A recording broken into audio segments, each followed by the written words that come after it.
सर्दियां आते ही हर घर में लड्डू जरूर बनते हैं और ये लड्डू इम्यूनिटी को बूस्ट करने का काम करते हैं, यानी कि आपको सर दर्द, कमर दर्द, जोड़ों के दर्द, कोल्ड एंड कफ से दूर रखते हैं। तो आज मैं आप सभी के साथ एक ऐसे लड्डू की रेसिपी शेयर करने जा रही हूँ जिसे बनाने के लिए ना मैं शुगर का यूज करूंगी, ना ही जैगरी का, ना ही खांड का और ना ही मिश्री का। बहुत ही टेस्टी और हेल्दी ये लड्डू बनके तैयार होंगे। तो इसे बनाने के लिए आधा कप बादाम, आधा कप काजू, आधा कप अखरोट और 1/4 कप मैंने अनसॉल्टेड पिस्ता ले लिया है। इसी के साथ साथ मैं ले रही हूँ सूखे नारियल यानी कि गरी, जिसे मैं कद्दूकस कर ले रही हूँ। तो आप चाहें तो इसकी जगह पे डेसिकेटेड कोकोनट भी ले सकते हैं। 1/3 कप मैं ले रही हूँ किशमिश, जिसे मैं छोटे पीसेस में कट कर ले रही हूँ। अब यहाँ पे मैं ले रही हूँ 1/4 कप जितना sunflower seed, 1/4 cup pumpkin seed और 1/4 कप ही मेलन सीड्स। इसी के साथ साथ 2 टेबलस्पून मैं ले रही हूँ सिसमे सीड और 2 टेबलस्पून मैं ले लूंगी फ्लैक्स सीड्स। ये सीड्स काफ़ी ज़्यादा हेल्दी होते हैं क्योंकि इनमें ओमेगा 3 फैटी एसिड भरपूर मात्रा में होता है, जो हमारे हेल्थ के लिए बहुत अच्छा होता है। और यहाँ पे मैं करीब 2 टेबलस्पून ले रही हूँ खसखस यानी कि पोस्ता दाना। और इन सारे ड्राई फ्रूट्स को और जो भी सीड्स वगैरह हैं सबको हमें रोस्ट करना है। गैस पे कढ़ाई रख दी है और सबसे पहले ड्राई रोस्ट करूंगी मैं फ्लैक्स सीड और सिसमे सीड को। तो फ्लैक्स सीड और सिसमे सीड को हमें ड्राई रोस्ट ही करना है, बिल्कुल लो फ्लेम पे इन्हें थोड़ा सा चटकने तक रोस्ट करना है। फ्लैक्स सीड्स और सिसमे सीड दोनों में ही कैल्शियम भरपूर मात्रा में होता है, साथ ही साथ हमारे बालों के लिए ये काफ़ी अच्छे होते हैं। तो यहाँ पे दोनों को ही मैंने ड्राई रोस्ट करके एक प्लेट में ट्रांसफर कर लिया है। अब कढ़ाई में मैं डाल रही हूँ 1 टेबलस्पून जितना देसी घी और इसमें ड्राई फ्रूट्स को रोस्ट कर लेंगे। तो यहाँ पे काजू, बादाम, पिस्ता और अखरोट को मैंने एक साथ ही डाल दिया है क्योंकि इनका टाइम बिल्कुल सेम ही रहता है रोस्ट करने का। तो लो फ्लेम पे इन्हें भी रोस्ट करना है, बहुत ज़्यादा भी रोस्ट नहीं करना है, बस इतना रोस्ट करना है कि इनका मॉइस्चर निकल जाए। विंटर सीजन में ड्राई फ्रूट्स ज़रूर खाने चाहिए, ये हमारी हेल्थ के लिए काफ़ी अच्छा होता है। तो सारे ड्राई फ्रूट्स को ही मैंने यहाँ पे रोस्ट कर लिया है। अब बचे हुए घी में जो कद्दूकस किया हुआ नारियल यानी कि सूखा नारियल है उसे मैंने ऐड कर दिया है और इसी के साथ साथ इसमें ऐड कर दी है किशमिश और यहाँ पे साथ में ऐड कर दे रही हूँ मैं पॉपी सीड यानी कि खसखस। इन्हें भी अब लो फ्लेम पे ही रोस्ट कर लेना है। तो ये तीनों चीज़ों को एक साथ मैंने रोस्ट कर लिया है। तो सारी चीज़ों को आपको रोस्ट करते टाइम इस चीज़ का ध्यान रखना है कि इन सारी चीज़ों को आप लो फ्लेम पे ही रोस्ट करें। तो देख रहे हैं ना आप कितनी सारी चीज़ें इस लड्डू में डल रही हैं। तो हमारी हेल्थ के लिए ये सारी चीज़ें काफ़ी अच्छी होती हैं। तो बस कढ़ाई में आधा टीस्पून घी मैंने और ऐड कर दिया है और इसमें मेलन सीड, सनफ्लावर सीड और पंपकिन सीड को भी लो फ्लेम पे रोस्ट कर ले रही हूँ। सीड्स के अंदर काफ़ी सारा प्रोटीन, कैल्शियम, मैग्नीशियम वगैरह भरपूर मात्रा में होता है, तो ये हमारी हेल्थ के लिए काफ़ी अच्छी होती है। ये इम्यूनिटी को बूस्ट करने का काम करती है। तो अब इन सीड्स को फ्राई करने के बाद कढ़ाई में 2 टेबलस्पून देसी घी मैं और ऐड कर रही हूँ और इसमें ऐड कर दे रही हूँ 1/3 कप जितना गोंद, क्योंकि विंटर सीजन में गोंद के बिना तो लड्डू का मज़ा ही नहीं है। मतलब गोंद ज़रूर ऐड करना चाहिए क्योंकि गोंद के काफ़ी सारे बेनिफिट्स हैं। ये हमें जोड़ों के दर्द, कमर दर्द, इन सब से राहत देता है और साथ ही साथ हार्ट के लिए भी ये काफ़ी ज़्यादा बेनिफिशियल होता है। तो गोंद को फ्राई करते टाइम आपको कुछ बातों का ध्यान रखना है कि गोंद को बिल्कुल लो फ्लेम पे फ्राई करें। फ्लेम बिल्कुल भी हाई नहीं कीजिएगा, नहीं तो गोंद पॉपकॉर्न की तरह बिल्कुल अच्छे से फ्राई तो हो जाएगा, लेकिन होगा क्या कि अंदर से ये कच्चा रह जाएगा और दांतों के नीचे जाके चिपकेगा। तो इस चीज़ का ज़रूर ध्यान रखिएगा। तो यहाँ पे गोंद को भी मैंने घी में फ्राई कर लिया है। अब सारी चीज़ें फ्राई हो चुकी हैं, इन्हें ठंडा होने देते हैं। अब यहाँ पे मैं ले रही हूँ डेट्स यानी कि खजूर। तो मैंने 800 ग्राम यहाँ पे खजूर लिया हुआ है। इसी से हमारे लड्डू में मिठास आएगी, क्योंकि यहाँ पे मैं शुगर, जैगरी, मिश्री या फिर खांड वगैरह किसी भी चीज़ का यूज़ नहीं कर रही हूँ। तो जो खजूर हैं उनके सीड्स निकाल ले रही हूँ मैं। कोशिश करें कि आप सॉफ्ट वाले खजूर लें। अगर नहीं है आपके पास, मतलब सॉफ्ट वाले खजूर नहीं है, तो इन्हें थोड़ा सा पानी में सोक कर लें और उसके बाद इन्हें यूज़ करें। तो यहाँ पे डेट्स यानी कि खजूर के सीड्स मैंने निकाल लिए हैं। खजूर विंटर सीजन में ज़रूर खाने चाहिए, इसके काफ़ी सारे हेल्थ बेनिफिट्स हैं। तो यहाँ पे अब खजूर के सीड्स निकालने के बाद जो काजू, बादाम, अखरोट और पिस्ता है उसे मैं मिक्सर के जार में ऐड कर रही हूँ और इसे पल्स मोड पे मैं ग्राइंड कर ले रही हूँ।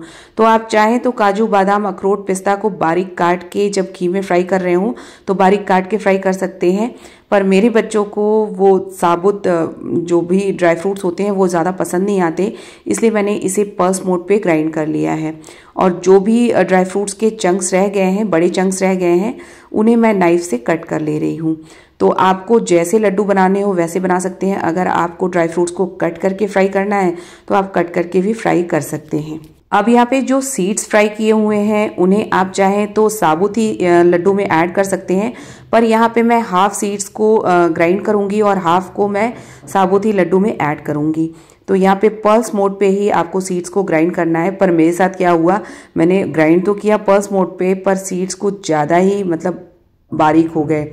मतलब सीड्स को आपको थोड़ा दरदरा ही रखना है, 1-2 बार ही चलाइएगा। मैंने 4 से 5 बार चला लिया मिक्सर में, इसलिए ये थोड़े से बारीक हो गए। बाकी के जो साबुत सीड्स हैं वो भी मैंने ऐड कर दिए हैं। अब यहाँ पे जो डेट्स यानी कि खजूर है उसका पेस्ट तैयार कर लेंगे। तो मैं मिक्सर जार में इसे ऐड कर दे रही हूँ और इसका पेस्ट तैयार कर लेना है। तो यहाँ पे 2 बार में मैं खजूर का पेस्ट तैयार कर रही हूँ, क्योंकि खजूर की क्वांटिटी जो है ज़्यादा है और मिक्सर जार थोड़ा सा छोटा है। तो यहाँ पे 2 बार में मैंने खजूर का पेस्ट तैयार कर लिया है। अब जो गोंद है उसे इस तरीके से पोटैटो मैशर की हेल्प से क्रश कर लेंगे। तो आप चाहे तो मिक्सर पे में इसे पल्स मोड पे ग्राइंड भी कर सकते हैं, पर मैं इस तरीके से इसे क्रश कर रही हूँ। इससे काफ़ी अच्छा टेस्ट आता है गोंद का जब लड्डू में ये ऐड होते हैं। मिक्सर में क्या होता है, कभी कभी ये ज़्यादा ग्राइंड हो जाते हैं तो इनका उतना अच्छा टेस्ट नहीं आता। अब कढ़ाई में डाल रही हूँ मैं करीब 1 टेबलस्पून जितना देसी घी और इसमें ऐड कर रही हूँ मैं खजूर वाला पेस्ट। तो यहाँ पे खजूर वाला पेस्ट मैंने ऐड कर दिया है और खजूर वाले पेस्ट को थोड़ा सा सॉफ्ट होने तक हमें पका लेना है। तो करीब 3 से 4 मिनट तक लो फ्लेम पे खजूर वाले पेस्ट को हमें पका लेना है, ताकि ये अच्छी तरीके से सॉफ्ट हो जाए। तो इस लड्डू में स्वीटनेस के लिए ना ही शुगर का यूज़ हो रहा है ना ही जैगरी का।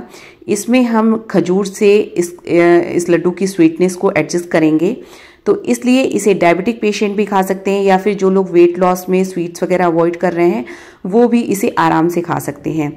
तो अब जो खजूर है वो अच्छे से सॉफ्ट हो चुका है, तो इसमें सारी चीज़ें ऐड कर देनी है। मतलब जो भी ड्राई फ्रूट्स, गोंद और जो भी सीड्स वगैरह हैं सब कुछ मैंने इसमें ऐड कर दिया है और सारी चीज़ों को अच्छी तरीके से मिक्स कर लेंगे।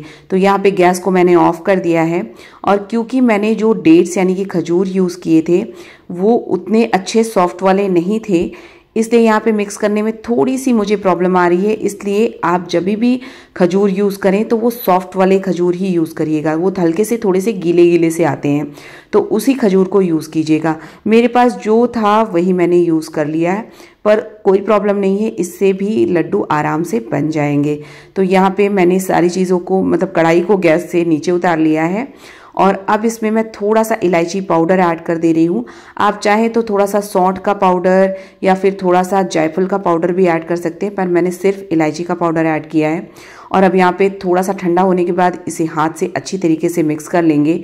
तो इससे क्या होगा, सारी चीज़ें अच्छी तरीके से खजूर के पेस्ट में मिक्स हो जाएंगी और लड्डू बनाना ईजी हो जाएगा। तो यहाँ पे चलिए बस इससे बना लेते हैं लड्डू। तो देखिए मैंने ड्राई डेट्स यानी कि सूखे वाले खजूर यूज़ किए थे, फिर भी देखिए लड्डू एकदम आराम से बन जा रहा है। और गीले वाले अगर आप यूज़ करते हैं ना तब तो बहुत ही आसानी से लड्डू बन जाते हैं। तो बस एक बड़े नींबू के साइज़ का मैंने यहाँ पे लड्डू बना के तैयार कर लिया है। अगर आपको ऐसा कुछ चाहिए कि हाँ मतलब ड्राई फ्रूट्स ऊपर ऊपर दिखने चाहिए, तो आप ड्राई फ्रूट्स को कट करके उसे घी में फ्राई करें और उसे ग्राइंड बिल्कुल भी ना करें। तो इस तरीके से क्या होगा, ऊपर ऊपर से ड्राई फ्रूट्स दिखेंगे। पर मेरी छोटी वाली बेटी जो है वो जब ड्राई फ्रूट्स दिखते हैं तो वो बिल्कुल नहीं खाती है, इसलिए मुझे इस तरीके से मिक्सर में थोड़ा सा ग्राइंड करके लड्डू बनाने पड़े। तो यहाँ पे देखिए इस तरीके से मैं सारे लड्डू बना के तैयार कर लूँगी। बहुत ही हेल्दी और टेस्टी ये लड्डू बन के तैयार होते हैं और इन्हें डायबिटिक पेशेंट भी गिल्ट फ्री होके खा सकते हैं। साथ ही जो लोग वेट लॉस कर रहे हैं वो भी इसे गिल्ट फ्री होके खा सकते हैं, क्योंकि मेरे हस्बैंड डायबिटिक हैं और ऐसी चीज़ें जब घर में बनती है तो कोई भी कंट्रोल नहीं कर पाता। इसलिए मैंने शुगर, जैगरी वगैरह का यूज़ करने के बजाय डेट से यानी कि खजूर से ये लड्डू बनाए हैं। तो इस तरीके से देखिए सारे लड्डू मैं बना के तैयार कर लूँगी, क्योंकि मेरी बेटी हॉस्टल से आ रही है और हॉस्टल में आप जानते ही हैं खाना इतना अच्छा तो मिलता नहीं है। तो बस मैंने उसके लिए पहले से ही ये लड्डू बना के तैयार कर लिए ताकि वो यहाँ आके कुछ हेल्दी सा खाए। तो यहाँ पे चलिए मैं दिखाती हूँ आपको कितनी क्वांटिटी में लड्डू बन के तैयार हुए हैं। तो करीब 1200 ग्राम मतलब 1 किलो 200 ग्राम ये लड्डू बन के तैयार हुए हैं। और चलिए मैं यहाँ पे आपको तोड़ के भी इसे दिखाती हूँ कि कितने ज़्यादा सॉफ्ट बने हैं ये। तो बिल्कुल परफेक्ट विंटर स्पेशल हमारे गोंद और ड्राई फ्रूट्स के लड्डू बनके तैयार हैं, जिसमें शुगर जैगरी वगैरह का कुछ भी यूज़ नहीं हुआ। तो कैसी लगी आपको ये इम्यूनिटी बूस्टर लड्डू की रेसिपी, मुझे कमेंट सेक्शन में ज़रूर बताइएगा। और अगर आपको आज की वीडियो पसंद आई हो तो प्लीज़ वीडियो को लाइक कीजिएगा, शेयर कीजिएगा। मिलती हूँ नेक्स्ट वीडियो में, टिल देन बाय बाय।